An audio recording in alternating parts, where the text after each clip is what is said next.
Hi guys, welcome back with me again in this channel. On today's video I'm gonna show you how to remove video background and add a new backgrounds in CapCut. So here I've already imported a clip and I want to remove the background first. So what you need to do is just click on a clip and find the cutout options at the bottom, then click on the remove background. Okay, so now the background has been removed. Just click on a check icon and you can see that the background is now black like this. And to add a new background you just need to find canvas.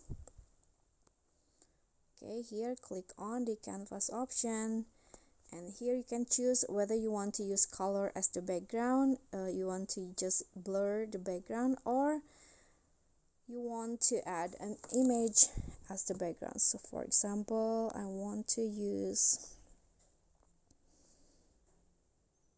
this one, or maybe this one like this. So you can just choose which one based on your needs.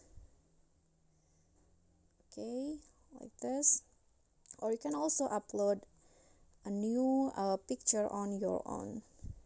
Okay, so that's all for me. I hope this tutorial will be helpful. Don't forget to click thanks, like this video, comment, and also subscribe. Bye.